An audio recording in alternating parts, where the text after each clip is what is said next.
terima kasih Bu Kus atas waktunya, karena sesuai dengan target kurikulum bahwa penjadwalan waktu ini adalah harus observasi nih Bu. Jadi kita diskusi saja gimana baiknya untuk kepentingan bersama. Nah sekarang bagian Ibu bahwa di sini Ibu akan melakukan kegiatan pembelajaran dan diobservasi oleh saya mungkin Bu ya. Nah kira-kira apa yang akan dilakukan Ibu, kemudian mengambil daya dukungnya apa tuh Bu, mempergunakan apa dan lain sebagainya. Kira-kira gimana tuh Bu yang akan dilakukan oleh Ibu dalam observasi? Ya, daya dukungnya salah satunya adalah rencana pelaksanaan pembelajaran atau RPP yang saya siapkan, dan saya di sini mengambil sub materi pokok adalah tentang perubahan kesinambungan pada masyarakat Indonesia menjelang kemerdekaan dengan rencana proklamasi. Iya. Kira-kira yang akan dilakukan Ibu tuh seperti apa? Apakah mau ke metode apa dan lain sebagainya sehingga target bisa tercapai?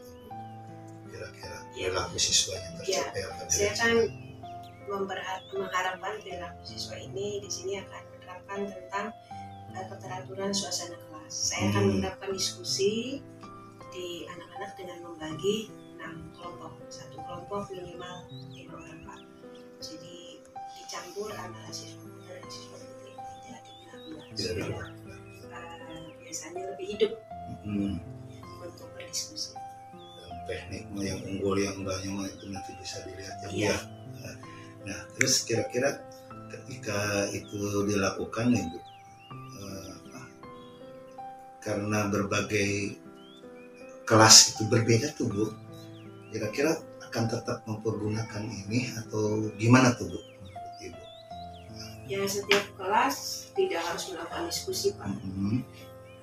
Ada materi-materi yang lain yang berbeda, mungkin mereka bisa mempresentasikan dengan kegiatan-kegiatan individunya, dan kebetulan di kelas 8 saya akan menerapkan ini dengan materi tentang proklamasi dengan diskusi. Bu, langkah-langkahnya Bu, kira-kira Bu yang akan dilaksanakan oleh Ibu mulai 15 menit pertama apa, bisa dilihat enggak? Ya, atau langkah-langkah mengajar saya gitu Pak. Ya langkahnya supaya target bisa tercapai gitu perilaku ini ya, bisa langkah-langkah pertamanya ya mungkin yang pertama biasanya biasa dilakukan pembukaan ya dengan doa, terus baru saya memaparkan materi yang akan dibahas dan nanti digelurkan ke siswa, karena siswa saya sudah siapkan pahlawan-pahlawan proklamasi Pak. Medianya Bu ya? Iya, ada pahlawan-pahlawan proklamasi dan biodatanya mereka juga, supaya mereka di diskusi itu lebih paham tentang pahlawan-pahlawan proklamasi dengan gambar-gambar dan biodata dari pahlawan proklamasi. Juga teks-teks proklamasi saya sudah fotokopi Pak untuk mereka bacakan di depan seperti Soekarno-Hatta, bijak dan tegas. Disiapin Bu ya, pokoknya segala sesuatunya. Dan kemudian mereka akan mempresentasikan boleh satu kelompok maju semua 5 atau 6 orang, atau juga boleh perwakilan 2 orang yang lainnya bisa duduk. Tetapi ketika ada siswa yang bertanya, yang 4 atau 3 orang ini bisa menjawab atau membantu rekan-rekan di depan. Karena ada kalau maju semua, ada kelompok yang efektif iya, jadi kalau sambil itu kan mereka memegang pegangan dan tidak gemetar ketika mereka menjawab seperti itu. Ya seperti itu. Jadi itu salah satu antisipasi ya, pengamatan Ibu yang dilakukan itu bisa targetnya kena gitu Bu ya hasilnya. Ya seperti tadi kan kalau berbeda kelas situasinya tidak mungkin diterapkan di kelas yang lain, mungkin begitu Bu ya. Seperti itu. Nah kalau misalkan keberhasilan ini menurut kita sih keberhasilan siswa yang antusias dan lain sebagainya Bu ya, langkah-langkahnya ya udah sering lah melakukan hal-hal ini sudah tidak asing lagi. Terus kira-kira tekniknya ya apa sih metode apa tuh Bu? Metode apa tuh Bu? Diskusi ya? Iya, metode diskusi yang saya terapkan. Diskusi ya? Iya. Ya dengan metode diskusi kan ya saya harapkan kan tadi siswa harus keaktifan dan ada keberanian dan dengan sumber yang lain. Dan kebetulan ketika materi ini saya memohon siswa membuka Chromebook yang ada di sekolah kita Pak untuk googling biodata atau pengalaman dari Pak ini dan bagaimana sejarah-sejarahnya awalnya seperti apa terjadilah suatu teks yang begitu bagus dan akhirnya Indonesia merdeka seperti itu. Jadi ya memang medianya bukan gambar-gambar saja, tetapi sekolah kita kan Chromebook yang dimanfaatkan. Apa nih kira-kira rencananya hari apa menurut Ibu? Ya kalau Bapak menyetujui, saya berencana hari Kamis jam ke berapa tuh? 3412 2024 ini ya Pak. Jam 34 Ibu di kelas 8. Oke. Oke, mudah-mudahan lancar nanti kita akan laksanakan ya. Terima kasih nih Bu Kus atas waktunya dan atas apa yang akan kita lakukan nanti, mudah-mudahan lancar. Terima kasih. Assalamualaikum ya Bu ya. Mangga silahkan. Terima kasih Bapak.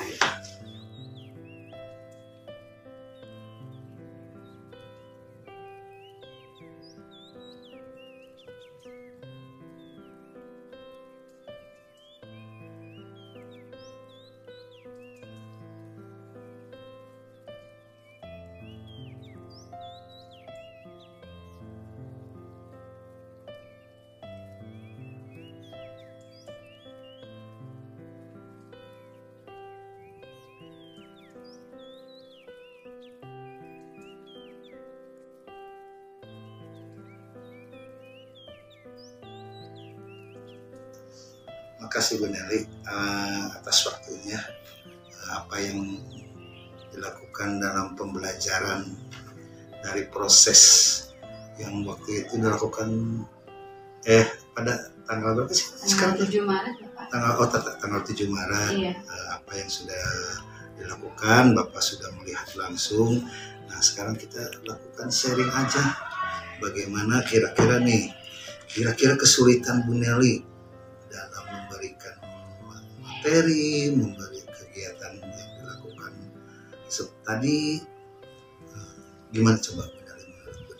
Iya, sesuai dengan apa yang tadi saya praktekkan ya Pak ya di kelas pembelajaran tadi, saya masih kesulitan Pak untuk memanage kelas, manage ya, mengatur ya suasana kelas, mengingat jadi kita tuh masih harus terus mancing siswa supaya lebih aktif lagi gitu ketika pembelajaran seperti itu Pak gitu.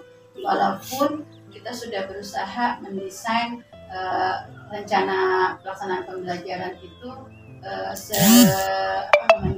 seoptimal mungkin mengakomodir semua jenis gaya belajar siswa gitu kan, seperti ada yang mungkin estetik gitu kan, kemudian auditori gitu, visual dengan nonton tayangan video seperti itu Pak. Tapi memang mereka masih dalam masih hanya mengikuti temannya seperti itu.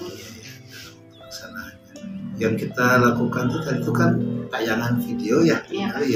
Nah, tentunya bisa mengamati apa yang tadi, karena suasana pengaruh siswa itu kan bisa berubah ya, drastis. Betul, Bapak. Ketika kita harus tertuju kepada apa yang kita rencanakan ternyata bisa meleset. Kira-kira apa nih Bu yang akan dilakukan seandainya hal itu terjadi, ketika apa yang direncanakan siswa melakukan hal yang tidak kita harapkan? Itu hal yang wajar sih ya. Iya. Apa Memang spontanitasnya nih ya Pak ya. Rencana itu boleh dibuat seideal mungkin gitu kan. Hanya saja pada kenyataannya pasti ada sedikit ataupun banyaknya ya yang melenceng gitu kan Pak. Apalagi kita juga mengatur siswa gitu kan, bukan mengatur benda yang bisa kita pindahkan sana kemari. untuk siswa mungkin Pak pada saat tadi penayangan video mungkin mereka bisa lebih fokus gitu kan. Tapi kita sebagai gurunya ya tidak mungkin selama misalnya 2 jam pelajaran itu menayangkan video gitu kan. Walaupun niatan kita tadi sudah optimal ya Pak ya untuk memfasilitasi mereka belajar dengan memvariasikan kegiatan belajarnya gitu kan. Ternyata ya siswa kita tuh lebih cenderung aktif Bu ya. Aktifnya tuh ya pada level mereka gitu. Betul, belum bisa untuk fokus ke pembelajaran seperti itu. Ya mungkin untuk kedepannya kita bisa menggali lagi Pak. Kira-kira mereka tuh cenderungnya menyukai model-model pembelajaran yang seperti apa gitu. Atau misalnya bisa kita melakukannya misalnya di luar kelas supaya mereka lebih bisa mengeksplor lingkungan mereka. Itu bukan salah satu kesulitan guru ya, ketika apa yang kita rencanakan berubah suasana kelasnya, maka mau nggak mau kita harus cepat tanggap gitu. Iya. Mungkin nanti apakah dalam penayangan videonya dibatasi ataupun nanti kita lanjut kepada yang jelas ya konsentrasi siswa itu terbatas. Mungkin ada selingan apa dari 80 menit cuma 10 menit tuh begitu. Mungkin ada variasi diselingi apa dulu tapi yang nggak mungkin jajan keluar. Iya. Okay. Nah kira-kira nih kan apa yang dilakukan itu sudah memberikan sebuah gambaran kita apa yang diharapkan tuh dari yang sudah dilakukan tuh yang diharapkan oleh Ibu nih. Harapan saya sesuai dengan target perilaku yang saya buat ya Pak ya, menciptakan suasana keteraturan suasana kelas. Jadi harapannya sih dengan saya mendesain RPP sedemikian rupa itu ya tercipta suasana kelas yang teratur, aktif gitu. Jadi mereka pun aktif, rame Pak ya, tapi tetap dalam posisi kondisi mereka belajar gitu, bukan rame-rame yang nggak jelas seperti itu Pak. Jadi baik menurut kita belum tentu baik menurut siswa. Iya seperti itu, berarti ya tetap karena seorang guru harus bisa menyesuaikan dan kalau bisa tidak terlalu rumit, sederhana tapi mengena. Tapi dapat ya Pak. Betul, ya. Nyampai ke mereka, sampaikan gitu. Apa yang kita ajarkan. Mantap, luar biasa. Ada lagi kira-kira Bu Nelly? Untuk saat ini hanya itu sih Pak. Ya, mungkin nanti saya perlu banyak belajar Pak. Misalnya nanti ada webinar, misalnya terkait dengan bagaimana memanage kelas gitu kan. Kemudian strategi pembelajaran yang lebih update lagi untuk saat ini gitu dengan kondisi siswa yang memang beda dengan zaman kita dulu gitu kan. Oke Bu Nelly, kayaknya cukupkan itu dulu. Nanti yang jelas mah butuh peningkatan ya tentunya Ibu sudah memprogram lagi apa yang akan dilakukan. Sebelum ditutup ada lagi yang mau diutarakan? Sementara cukup Pak. Cukup kalau sudah ya udah, terima kasih, selamat ya benar. Ya, mudah-mudahan ada peningkatan nanti ke depan. Amin.